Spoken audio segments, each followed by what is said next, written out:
Was اور نصیحتیں، لفظ لفظ حکمتیں، ابر علم و آگہی سے برستی بارشیں، شرع کے امور سے، دین کے شعور سے، قلب و ذہن جگمگاتے ہیں سچ کے نور سے۔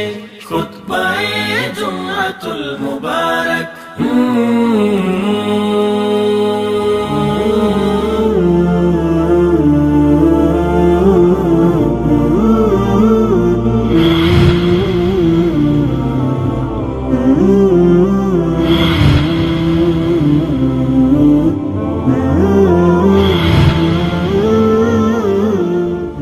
السلام علیکم ورحمۃ اللہ وبرکاتہ۔ ان الحمد للہ نحمده ونستعینه ونستغفره ونؤمن به ونتوکل علیہ ونعوذ باللہ من شرور انفسنا ومن سیئات اعمالنا، من يهده الله فلا مضل له ومن يضلله فلا هادي له، وأشهد أن لا إله إلا الله وحده لا شريك له، وأشهد أن محمدًا عبده ورسوله۔ يا أيها الذين آمنوا اتقوا الله حق تقاته ولا تموتن إلا وأنتم مسلمون۔ يا أيها الناس اتقوا ربكم الذي خلقكم من نفس واحدة وخلق منها زوجها وبث منهما رجالا كثيرا ونساء، واتقوا الله الذي تساءلون به والأرحام، إن الله كان عليكم رقيبا۔ يا أيها الذين آمنوا اتقوا الله وقولوا قولا سديدا يصلح لكم أعمالكم ويغفر لكم ذنوبكم، ومن يطع الله ورسوله فقد فاز فوزا عظيما۔ أما بعد فإن خير الحديث كتاب الله، وخير الهدي هدي محمد صلى الله عليه وسلم، وشر الأمور محدثاتها، وكل محدثة بدعة، وكل بدعة ضلالة، وكل ضلالة في النار۔ اللهم صل على محمد وعلى آل محمد كما صليت على إبراهيم وعلى آل إبراهيم إنك حميد مجيد۔ اللهم بارك على محمد وعلى آل محمد كما باركت على إبراهيم وعلى آل إبراهيم إنك حميد مجيد۔ اللهم انفعنا بما علمتنا وعلمنا ما ينفعنا وزدنا علما۔ رب اشرح لي صدري ويسر لي أمري واحلل عقدة من لساني يفقهوا قولي، أما بعد فأعوذ بالله من الشيطان الرجيم۔ يا أيها الذين آمنوا اتقوا الله حق تقاته ولا تموتن إلا وأنتم مسلمون۔ اے ایماندار لوگو، اللہ سے ڈر جاؤ جیسے ڈر جانے کا حق ہے، اور تم ایمان کی حالت میں اس دنیا سے رخصت ہونا۔ نہایت ہی عزت کے لائق سامعین محترم، بزرگوں، دوستوں، بھائیوں، معززات ماؤں اور بہنوں، آپ حضرات کے ساتھ مل کر بڑی خوشی اور مسرت اور فرحت محسوس کر رہا ہوں۔ اللہ تبارک و تعالی ہمارا اس مکان پہ جمع ہونا اور خیر کی باتیں سننا اور سنانا اپنے دربار میں قبول و منظور فرما لے، اور کل قیامت کے دن ہماری نجات کا ذریعہ بنا دے۔ حضرات گرامی قدر، اللہ تبارک و تعالی اس ساری کائنات کا خالق و مالک ہے، اور تمام قسم کے اختیارات اسی کے پاس ہیں۔ وہ جو چاہتا ہے وہ کرتا ہے، اور وہی ہوتا ہے جو وہ چاہتا ہے۔ جو اس نے چاہا نہیں ہے وہ ہوگا نہیں، نہ ہوا ہے اور نہ ہی وہ کبھی ہو سکتا ہے۔ تمام قسم کی قوتوں کا مالک بھی وہی ہے، تمام قسم کے اختیارات بھی اسی کے پاس ہیں، اور اس دنیا میں اسی نے ہم سب کو جو ہے وہ بھیجا ہے، اور اس دنیا میں انسان کے آنے کا بنیادی مقصد یہی ہے کہ انسان اپنے رب کو پہچان لے، اور اس کا ڈر اور اس کا خوف اپنے دل میں بٹھا لے۔ اس کی محبت بھی ہے، اس کی رحمت بھی ہے، اور اس کا ڈر بھی ہے۔ یعنی اللہ تبارک و تعالی انعامات دینے والا بھی وہی ہے، خیر اور برکت عطا کرنے والا بھی وہی ہے، دنیا و آخرت دونوں جہانوں میں کامیابی دینے والا بھی وہی ہے۔ اس ناحیے سے محبت بھی اسی کے ساتھ ہونی چاہیے، اور سب چیزوں سے بڑھ کر ہونی چاہیے، اور اس کی رحمتوں کی امید بھی ہونی چاہیے۔ لیکن اس کے ساتھ ساتھ اس ذات کا دل میں ڈر بھی ہونا چاہیے کہ اگر کہیں اس رب کی خلاف ورزی ہو گئی، اس کی نافرمانی ہو گئی، کوئی زبان سے کوئی ایسا کلمہ نکل آیا، کوئی ایسا کام کر دیا جو اس کو ناراض کر دینے والا ہے، تو ہماری دنیا اور آخرت دونوں جہانوں کی کامیابیاں جو ہیں وہ ختم ہو کر رہ جائیں گی۔ بس اس بات کا ڈر اللہ تبارک و تعالیٰ اپنے بندوں میں پیدا کرنا چاہتے ہیں۔ بعض لوگ کہتے ہیں ڈرانا نہیں چاہیے، اللہ کی رحمت بڑی وسیع ہے، اس میں کوئی شک نہیں، رحمت جو ہے وہ بہت زیادہ ہے، لیکن جہاں پہ اللہ تعالیٰ نے قرآن مجید میں اپنی رحمت کا تذکرہ کیا ہے، وہیں پہ اللہ تبارک و تعالیٰ نے اپنے انتقام کا بھی ذکر کیا، اپنی پکڑ کا بھی ذکر کیا ہے۔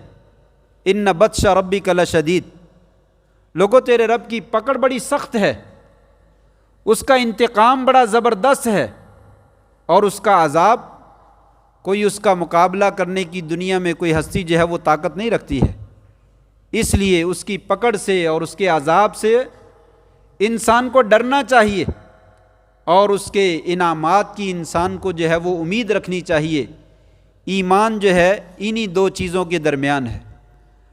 جو انسان خالی امید رکھتا ہے وہ بھی ایماندار نہیں ہے، اور جو خالی ڈرتا ہی رہتا ہے اور اسے امید نہیں ہے وہ بھی ایماندار نہیں ہے۔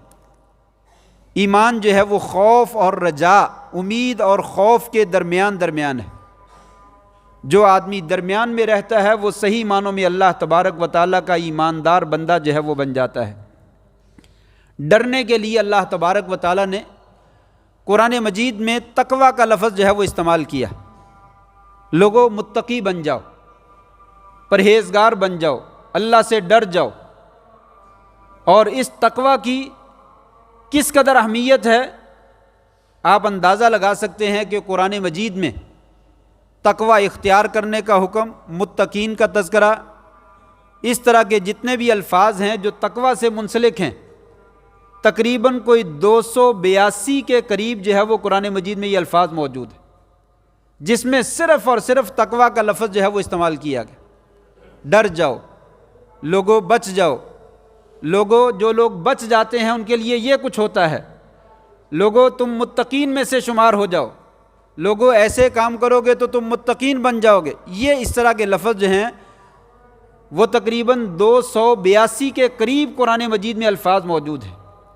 اس کے علاوہ جس میں خوف کا ذکر ہے، جس میں ویسے اجتناب کا ذکر ہے، وہ اس کے علاوہ ہے۔ یعنی گویا کہ قرآن مجید بھرا پڑا ہے اس طرح کے الفاظ سے کہ لوگوں اللہ سے ڈر جاؤ، اللہ کا ڈر جو ہے وہ اپنے دلوں میں پیدا کر لو۔ آئیے دیکھتے ہیں تقویٰ ہوتا کیا ہے۔ تقویٰ کا لفظ وقا سے نکلا ہے، وقا یقی، وقایتن، بچنا۔ وقا ہو اس نے اس کو بچا لیا، اتقا وہ خود بچ گیا، متقین وہ بچنے والوں میں سے ہو گیا۔ یہ لفظی معنی ہے۔ اس کا اصطلاحی معنی یا شرعی معنی کیا ہو سکتا ہے؟ ایک دفعہ حضرت عمر رضی اللہ تعالیٰ نے حضرت ابی ابن کعب رضی اللہ تعالیٰ سے کہا، ابی تقویٰ کیا ہوتا ہے؟ وہ کہنے لگے، خلیفۃ المسلمین آپ کبھی کانٹے دار جھاڑیوں والی جگہ سے گزرے ہیں؟ کہا ہاں گزرا ہوں۔ آپ کیا کرتے ہیں؟ کہا میں کپڑے سمیٹ لیتا ہوں اور بڑی احتیاط کے ساتھ وہاں سے گزرتا ہوں۔ کہا بس یہی تقویٰ ہے، اپنے آپ کو نقصان دینے والی چیزوں سے بچا لینا، یہ تقویٰ کہلاتا ہے۔ اور نقصان دینے والی چیزیں کیا ہیں؟ جس کام کا اللہ نے حکم دیا ہے وہ کرتا نہیں، اور جس کام سے روکا ہے اس سے بچتا نہیں۔ یہ سب سے زیادہ انسان کو نقصان پہنچانے والی بات جو ہے وہ یہی ہے۔ فرمایا جو ان دونوں چیزوں سے ڈر جاتا ہے، اپنے آپ کو بچا لیتا ہے، اپنے کپڑے سمیٹ لیتا ہے، وہ متقی بن جاتا ہے۔ اور ایک شاعر جو ہے وہ کہتا ہے، خل الذنوب صغیرہا وکبیرہا ذاک التقی وسنا کماشن فوق ارض الشوک یحذر ما یرا لا تحقرن صغیرۃ ان الجبال من الحصا۔ کہتا ہے چھوٹے گناہ بھی چھوڑ دو، بڑے گناہ بھی چھوڑ دو، یہی تقویٰ ہے۔ آپ اسی طرح کرو جیسے کانٹے والی جگہ پہ چلنے والا انسان جو ہے وہ اپنے آپ کو بچاتا ہے، چھوٹے گناہوں سے بڑے گناہوں سے اسی طرح بچ کر گزر جاؤ، یہی تقویٰ ہے۔ کسی بھی گناہ کو حقیر نہ جانو، جیسے کسی نیکی کو حقیر نہیں جاننا چاہیے، اسی طرح کسی گناہ کو چھوٹا اور حقیر نہیں سمجھنا چاہیے۔ کیوں؟ پہاڑ جو ہے چھوٹے چھوٹے پتھر اور چھوٹے چھوٹے کنکر مل کر جو ہے وہ پہاڑ بن جاتا ہے، ریت کے ذرات مل کر جو ہے وہ بڑے بڑے صحرا بن جاتے ہیں اور ٹیلے بن جاتے ہیں، پانی کے قطرات مل کر جو ہے وہ بڑے بڑے دریا بن جاتے ہیں۔ اس لیے کبھی بھی کسی چھوٹی چیز کو جو ہے وہ حقیر نہیں جاننا چاہیے۔ ہر چیز کی اساس جو ہے وہ چھوٹے سے ہی شروع ہوتی ہے، پہلے وہ چھوٹی ہوتی ہے، پھر آہستہ آہستہ جو ہے وہ بڑھتی چلی جاتی ہے۔ یہ تقویٰ ہے۔ کیا مطلب؟ کہ اپنے آپ کو گناہوں سے، برائی سے، اللہ تعالیٰ کی نافرمانی سے، اللہ کی بغاوت سے انسان اس طریقے سے بچا لے جیسے سامنے کانٹے نظر آ رہے ہوں اور انسان کے کپڑے جو ہے اس میں پھنس رہے ہوں، تو انسان اپنے کپڑوں کو سمیٹ کر اس کے درمیان سے گزر جاتا ہے۔ اسی طریقے سے اپنے آپ کو گناہوں سے بچا لے تو یہی انسان کو جو ہے وہ تقویٰ کہلاتا ہے۔ یہی ایسا کرنے والا انسان جو ہے وہ متقی اور پرہیزگار بن جاتا ہے۔ یہ روزہ یہ ہمیں تقویٰ سکھاتا ہے۔ روزے کے بڑے درس ہیں، بڑے سبق ہیں اور بڑا مفید ہے۔ اس کا سب سے مہم کام یہی ہے کہ یہ انسان کو تقویٰ سکھاتا ہے۔ کیسے تقویٰ سکھاتا ہے؟ کہ جب انسان نے روزہ رکھ لیتا ہے، لوگوں کے سامنے نہیں کھاتا۔ کیا بند کمرے میں جا کر کھا لیتا ہے؟ نہیں کھاتا۔ بہت ساری برائیاں ہیں انسان لوگوں کے سامنے نہیں کرتا، بند کمرے میں جا کے کر لیتا ہے۔ موبائل، اس کے اوپر بہت ساری ایسی چیزیں ہیں جو دیکھنے والی نہیں ہوتی، لوگوں کے سامنے انسان نہیں لگاتا، بند کمرے میں ہے تو جا کر اسے کھول لیتا ہے، رضائی میں بیٹھا ہوا ہے تو اس کو کھول لیتا ہے کہ یہاں کون کو دیکھ رہا ہے، چلو یہ چیز بھی دیکھ لو، یہ چیز بھی دیکھ لو، یہ چیز بھی دیکھ لو۔ لیکن روزہ جو ہے اس میں انسان کی یہ کیفیت نہیں ہوتی۔ وہ لوگوں کے سامنے بھی نہیں کھاتا پیتا اور بند کمرے میں جا کر بھی نہیں کھاتا پیتا، حتیٰ کہ واش روم میں، غسل خانے میں بھی جا کر جب وضو کرتا ہے یا غسل کرتا ہے تو کوشش کرتا ہے کہ پانی کا کوئی قطرہ حلق سے نہ گر جائے، اگر حلق سے نیچے گر گیا تو میرا روزہ خراب ہو جائے گا۔ کیوں ایسا کرتا ہے؟ کہ یہ روزہ جو ہے وہ میں نے لوگوں کے لیے نہیں رکھا، میں نے رب کے لیے رکھا ہے، اور اسے پتا ہے میرا روزہ ہے یا نہیں ہے۔ اگر میرا قطرہ پانی کا نیچے گر گیا تو میرے رب کو پتہ چل جانا اس نے روزہ جو ہے وہ توڑ دیا ہے۔ اپنے روزے کو انسان بچانے کی کوشش کرتا ہے۔ روزہ کہتا ہے اے اللہ کے بندے، میرا حکم جو ہے، اللہ تعالیٰ فرماتے ہیں صرف روزے کا نہیں ہے، میں نے تو 20 حکم تجھے دیے ہیں، یہ بھی کرنا ہے، یہ بھی کرنا ہے، یہ بھی کرنا ہے، اور یہ کام نہیں کرنا، یہ کام نہیں کرنا، یہ کام نہیں کرنا۔ فرمایا جس طریقے سے تو یہ تصور پیدا کر لیتا ہے کہ روزہ نہیں ٹوٹنے دینا کیونکہ میرا رب دیکھ رہا ہے، اسی طریقے سے ہر برائی کرتے وقت یہ سوچ لیا کر میرا رب دیکھ رہا ہے۔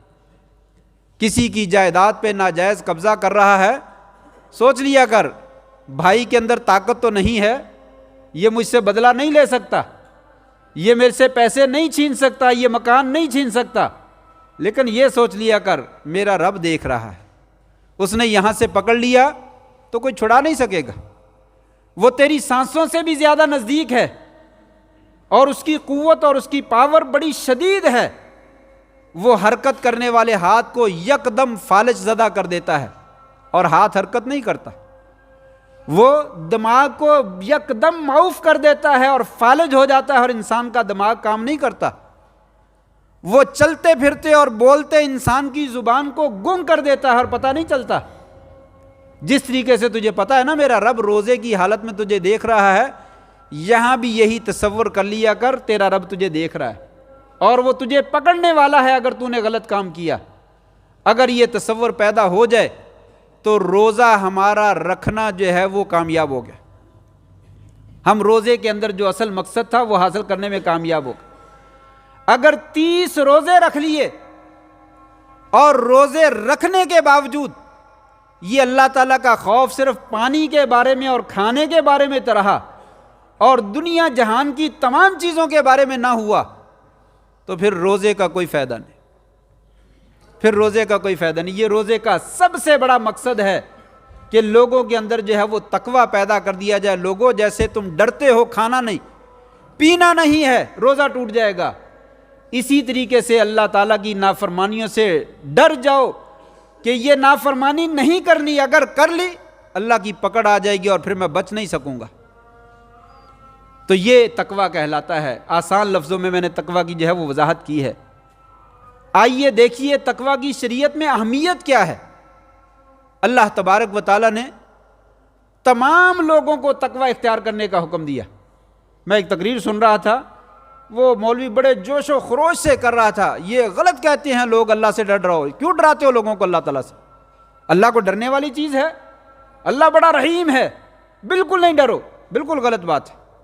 میں نے پہلے کہا اللہ کی رحمت کی امید بھی بہت ہونی چاہیے اور اللہ تبارک و تعالیٰ کے عذاب اور اس کی پکڑ کا ڈر بھی بہت زیادہ ہونا چاہیے، یہی اصل ایمان ہے۔ خالی امید لگا کر بیٹھ جاؤ ایمان نہیں ہے، خالی خوف لے کر بیٹھ جاؤ یہ بھی ایمان نہیں۔ اللہ تبارک و تعالیٰ نے کائنات کے تمام انسانوں کو تقویٰ اختیار کرنے کا حکم دیا۔ یا ایھا الناس اتقوا ربکم ان زلزلۃ الساعۃ شیء عظیم، اے کائنات کے تمام لوگوں، خواہ مسلمان ہو خواہ غیر مسلم ہو، پہلے ہو یا بعد میں ہو، چھوٹے ہو یا بڑے ہو، تم سب کو حکم دے رہا ہوں اپنے رب سے ڈر جاؤ۔ ان زلزلۃ الساعۃ شیء عظیم، قیامت کا بھونچال اور زلزلہ جو ہے وہ دنیا کے زلزلے سے کہیں زیادہ ہے، اس کا تم اس دنیا میں رہتے تصور نہیں کر سکتے، ڈر جاؤ۔ یا ایھا الناس اتقوا ربکم، لوگوں اپنے پروردگار سے ڈر جاؤ۔ کئی جگہ پہ اللہ تبارک و تعالیٰ نے الناس الناس کا لفظ جو ہے وہ بولا اور تمام لوگوں کو جو ہے وہ اپنی ذات سے ڈرنے کا حکم دیا، تقویٰ اختیار کرنے کا حکم دیا، اور صرف مومنوں کو بھی حکم دیا۔ یہ تو بہت ساری آیات ہیں، یا ایھا الذین آمنوا اتقوا اللہ حق تقاتی، یا ایھا الذین آمنوا اتقوا اللہ وقولوا قولا سدیدا. کئی جگہ پہ اللہ تبارک یا ایھا الذین آمنوا اتقوا اللہ ولتنظر نفس ما قدمت. اے ایماندار لوگو اللہ سے ڈر جاؤ. میں نے کہا کہ یہ تقوی کے لفظ ہی 282 کے قریب قرآن مجید میں موجود ہیں، اور آپ کہتے ہیں کہ اللہ سے ڈرانا نہیں چاہیے. قرآن مجید تو سارا ڈرا رہا ہے کہ اللہ کی رحمت کی امید بھی رکھو اور اللہ سے ڈرو بھی. مومنوں کو بھی حکم دیا کہ ڈرو، اور صرف مومنوں کو حکم نہیں دیا، پہلے لوگوں کو بھی حکم دیا. وَلَقَدْ وَصَّيْنَا الَّذِينَ أُوتُوا الْكِتَابَ مِنْ قَبْلِكُمْ وَإِيَّاكُمْ أَنِ اتَّقُوا اللَّهَ. لوگوں ہم نے تم سے پہلے جتنے بھی لوگ آئے اہل کتاب اور تم کو بھی، سب لوگوں کو اللہ تبارک و تعالیٰ سے ہم نے تمہیں ڈرنے کا حکم دیا. اور صرف عام لوگوں کو یا مومنوں کو ڈرنے کا حکم نہیں دیا، تقوی اختیار کرنے کا حکم نہیں دیا، بلکہ اللہ تعالیٰ نے اپنے نبی کو بھی حکم دیا. یا ایھا النبی اتق اللہ ولا تطع الکافرین. اے میرے پیارے حبیب علیہ الصلاۃ والسلام، اللہ سے ڈر جائیے، کافروں کی کبھی اطاعت نہ کیجیے، ان کے پیچھے کبھی نہ لگیے. آپ کو بھی تقوی کا حکم دیا اور پہلے انبیاء جو تھے ان کو بھی تقوی کا حکم دیا. الغرض کائنات میں کوئی ایسا بندہ ہے نہیں جسے اللہ تبارک و تعالیٰ نے اپنی ذات سے ڈرنے کا حکم نہ دیا ہو. اور پھر تقوی جو ہے اس کی بنیاد پر اللہ تبارک و تعالیٰ نے ہمیں یہ بتلایا ہے، لوگوں تمہارے عملوں کی قبولیت کا دار و مدار تقوی کے اوپر ہے.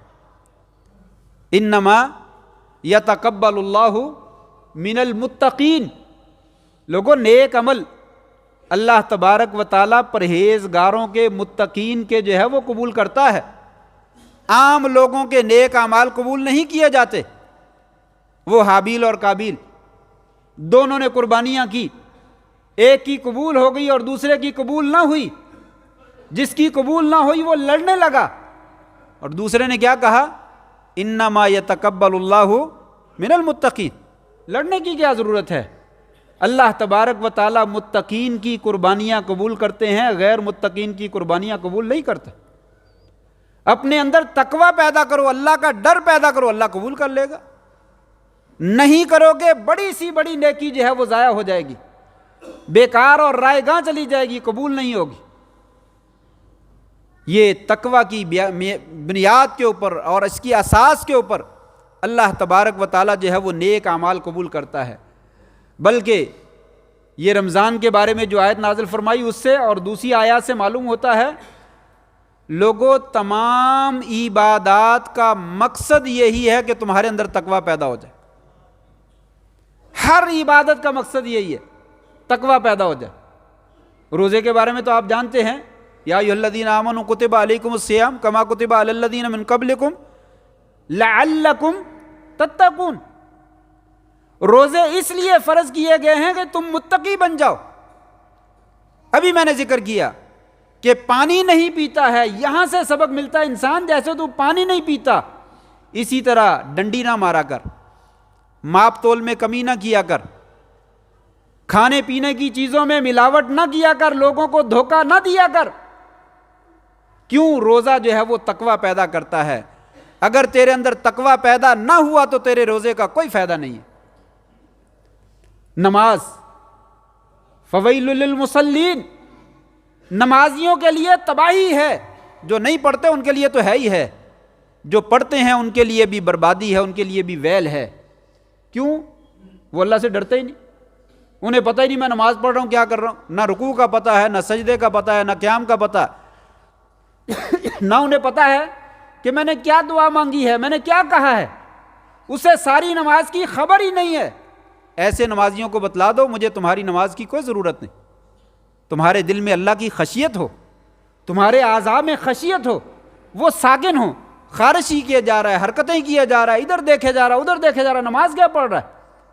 نماز پڑھ، تیرے دل میں اللہ کا تقوی پیدا ہو تو یہ نماز کیا کرے گی؟ ان الصلاۃ تنہی عن الفحشاء والمنکر. یہ تجھے بے حیائی سے بھی روکے گی، برائی سے بھی روکے گی. جو نماز بے حیائی اور برائی سے یعنی تقوی کا ذریعہ نہیں بنتی، سمجھیے وہ نماز ہی نہیں ہے. تمام عبادات کا مقصد یہی ہے کہ تقوی پیدا ہو جائے.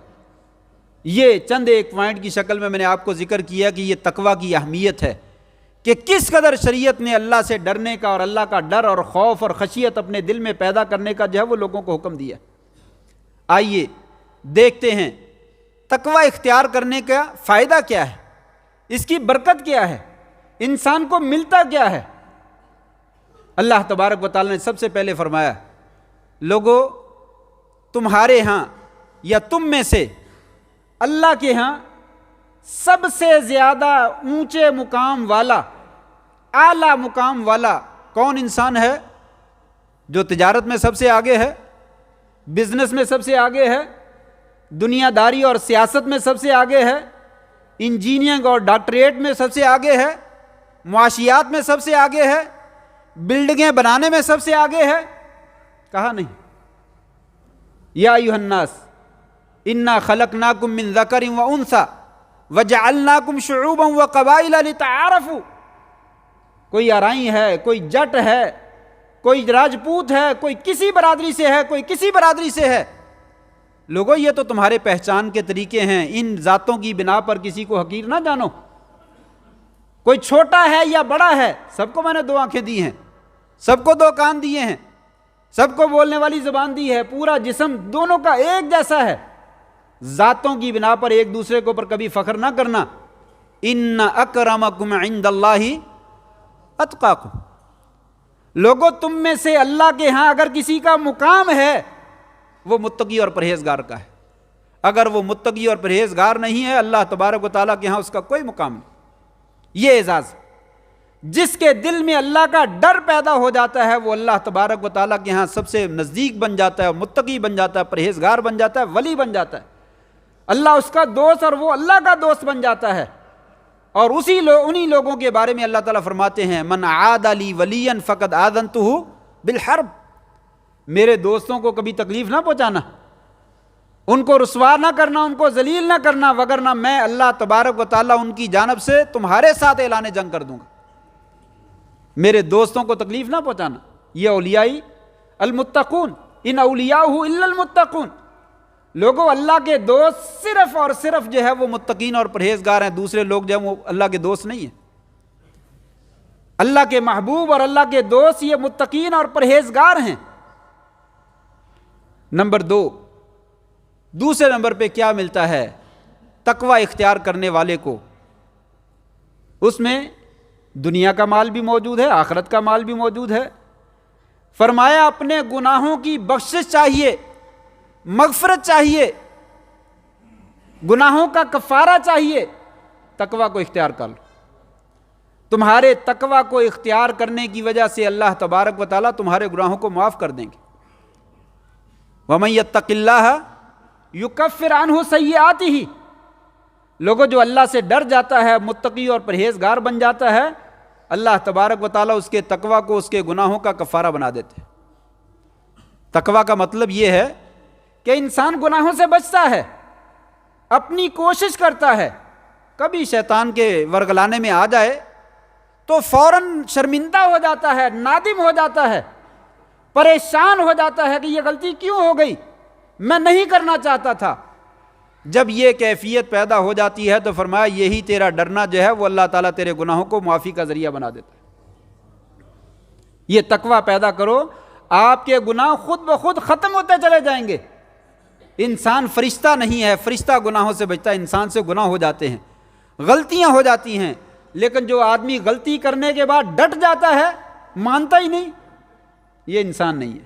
انسان وہ ہے جو غلطی کو مان لیتا ہے اور شرمندہ ہو جاتا ہے، میں نے زیادتی کی، میں نے ظلم کیا، میں نے کسی کے اوپر نہیں اپنی جان پہ ظلم کیا ہے، یا اللہ مجھے معاف کر دے۔ فرمایا تیرے گناہوں کو تو میں معاف نہیں کرتا، بلکہ تیرے گناہوں کو معاف کر کے نیکیوں کی شکل میں تبدیل کر دیتا ہوں۔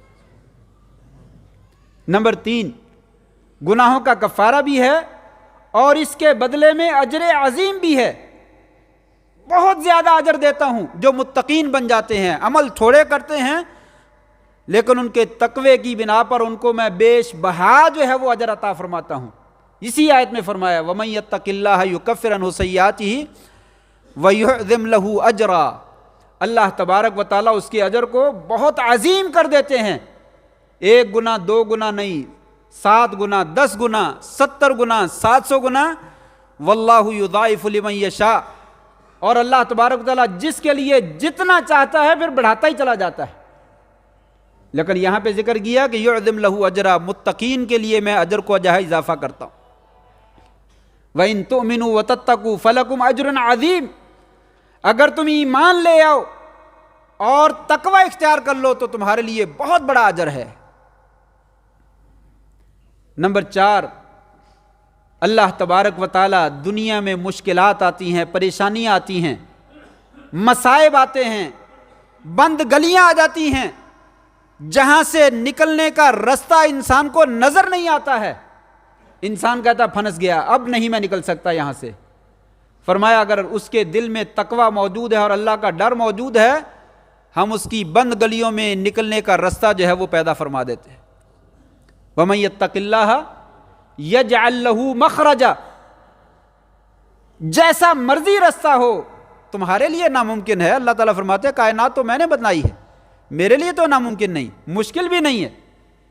میں اس کے لیے آسانی کے رستے پیدا کر دیتا ہوں اور اس کی مشکلات کو حل کر دیتا ہوں. بس شرط یہ ہے وہ میرا بنے تو صحیح، وہ میری طرف آئے تو صحیح، میری امید بھی رکھے اور میرا ڈر بھی رکھے، پھر دیکھے کہ بند گلیوں میں اس کے نکلنے کے راستے جو ہے وہ میں کیسے اس کو مہیا کرتا ہوں. نمبر 5، میں اس کو آخرت تو دینی ہے، دنیا بھی دیتا ہوں، رزق بھی دیتا ہوں جتنا وہ چاہتا ہے. اسی آیت میں فرمایا وَمَن يَتَّقِ اللَّهَ يَجْعَل لَّهُ مَخْرَجًا وَيَرْزُقْهُ مِنْ حَيْثُ لَا يَحْتَسِبُ. لوگوں بند رستوں سے میں اس کے رستے بھی نکال دیتا ہوں اور اس کو ایسی جگہ سے رزق دیتا ہوں جہاں سے وہ تصور بھی نہیں کر سکتا. رزق تو اللہ تعالیٰ کافروں کو بھی دیتا ہے، موذی جانوروں کو بھی دیتا ہے. جو اس کا بن جائے اللہ اس کو بھوکا مار دے گا؟ یہ کیسے ہو سکتا ہے؟ ممکن ہی نہیں ہے. جو اس سے ڈر جاتا ہے اللہ تبارک و تعالیٰ اس کو پاکیزہ رزق دیتے ہیں.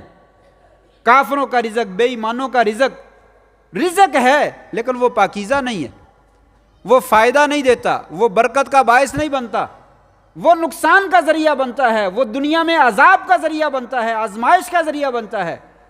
لیکن متقی اور پرہیزگار کا جو رزق ہے وہ پاکیزہ رزق ہے اور اس کے لیے برکتوں کا ذریعہ بنتا ہے. فرمایا اگر تم لو انکم تتوکلون علی اللہ حق توکلہ لرزقکم کما یرزق الطیر، اگر توکل کر لو، اللہ سے ڈر جاؤ اور اللہ پر اعتماد کر لو تو تمہیں ایسی جگہ سے رزق دے گا جیسے پرندوں کو رزق دیتا ہے. خالی پیٹ جاتے ہیں اور شام کو بھرے ہوئے پیٹ لے کر آتے ہیں. نمبر 6، فرمایا لوگو تقوی اختیار کرو. تقوی اختیار کرنے کی وجہ سے اللہ تبارک و تعالیٰ انسان کو فرقان عطا کرتا ہے. ان تتقوا اللہ یجعل لکم فرقانا، تمہیں میں فرقان دے دوں گا. غزوہ بدر کو بھی قرآن مجید میں اللہ تعالیٰ نے یوم الفرقان کہا اور قرآن مجید کو بھی فرقان حمید کہا گیا ہے. یہ مختلف الفاظ استعمال کیے گئے اور مطلب ایک ہی ہے. اس کا مطلب یہ ہے فرقان مل جائے گا، وہ صلاحیت اللہ تبارک و تعالیٰ عطا فرما دیں گے جس کے ذریعے سے تم حق اور باطل کے درمیان فرق کر سکو گے. فرقان فاصلہ کرنے والا. بدر کو فرقان اس لیے کہتے ہیں حق اور باطل کے درمیان فرق کر دیا، حق واضح کر دیا، باطل واضح کر دیا اور مسلمانوں کو واضح کر دیا کہ یہ حق پر ہیں اور تھوڑے ہونے کے باوجود کامیاب ہو گئے. قرآن مجید فرقان ہے، معجزہ ہے، حق اور باطل کے درمیان، اچھائی اور برائی کے درمیان فرق کرتا ہے، اللہ کے نیک بندوں اور برے بندوں کے درمیان فرق کرتا ہے. فرمایا یہ حق اور باطل کے درمیان فیصلہ کرنے کی صلاحیت تمہارے درمیان جو ہے وہ پیدا کر دے گا اگر تم اللہ سے ڈر جاؤ. اور دوسرا معنی بھی اس کا کیا گیا ہے کہ اللہ تبارک و تعالیٰ کی نصرت اور تائید اور مدد تمہارے شامل حال ہو جائے گی. اور تیسرا بھی معنی کیا گیا ہے کہ ہر طرح کی مشکلات سے یہ تقوی تمہیں نکالنے کا جو ہے وہ ذریعہ بن جائے گا. یہ فرقان کے تینوں معنی کیے گئے اور تینوں درست ہیں. اگر تم تقوی کر لو، اختیار کر لو، اللہ تبارک و تعالیٰ تمہیں صلاحیت دے دے گا، پتہ چل جائے گا یہ سیدھا رستہ ہے، یہ غلط رستہ ہے، اس کو نہیں اختیار کرنا، اس کو اختیار کرنا ہے، یہ میرا معاملہ غلط ہے، یہ میرا معاملہ صحیح ہے، یہ مجھے نہیں کرنا چاہیے، یہ کر لینا چاہیے. ایسے بندے کو اللہ تبارک و تعالیٰ نور عطا کر دیتے ہیں۔ قرآن جی نے دوسری جگہ پہ نور کا لفظ ہے۔ اگر تم تقوی اختیار کرو گے تو اللہ تمہیں نور دے دے گا، روشنی دے دے گا، تمہیں پتہ چل جائے گا میں نے کیا کرنا کیا نہیں کرنا، اللہ کی مدد آ جائے گی، اور تمہیں اللہ تبارک و تعالیٰ مصائب سے، شرور سے، فتن سے، آزمائشوں سے محفوظ کر لے گا۔ اور اسی طریقے سے ایک فائدہ تقوی کا یہ بھی ہے، لوگوں اگر اللہ کا تقوی اختیار کر لو تو دشمن کے مکر اور دشمن کی چالیں اور دشمن کی تدبیریں اور منصوبے اور پلان تمہارا کچھ نہیں بگاڑ سکیں گی۔ وَإِن تَصْبِرُوا وَتَتَّقُوا لَا يَضُرُّكُمْ كَيْدُهُمْ شَيْئًا، لوگو اگر تم صبر کرو، تکلیف آ جاتی ہے تھوڑا سا صبر کر لو اور اللہ کا تقوی اختیار کر لو، دشمنوں کی چالیں اور دشمنوں کی تدبیریں تمہارا کچھ نہیں بگاڑ سکیں گی، میں تمہارے ساتھ ہوں، ان کی چالوں کو انہی کے اوپر پلٹا دوں گا، تمہیں اس کا کوئی نقصان نہیں ہوگا۔ اور بات کو ختم کروں، وقت بڑی تیزی سے گزر گیا ہے۔ جنت اور جہنم کا معیار یا اس کی اساس تقوی کی بنیاد پر ہے۔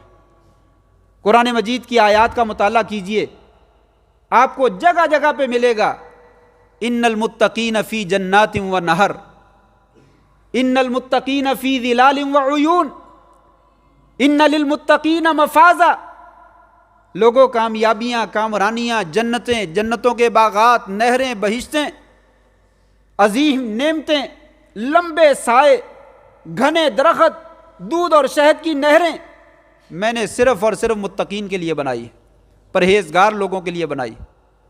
وَسَيُجَنَّبُهَا الْأَتْقَى، جہنم سے اور غلط اعمال سے صرف وہی انسان بچ سکتا ہے جو متقی اور پرہیزگار ہے۔ ساری کامیابیاں تقوی کے اندر ہیں، لیکن وہ تقوی ہے کیا؟ اللہ تبارک و تعالیٰ کا ڈر، ایک ہی لفظ میں دل میں اللہ تبارک و تعالیٰ کا ڈر پیدا ہو جائے۔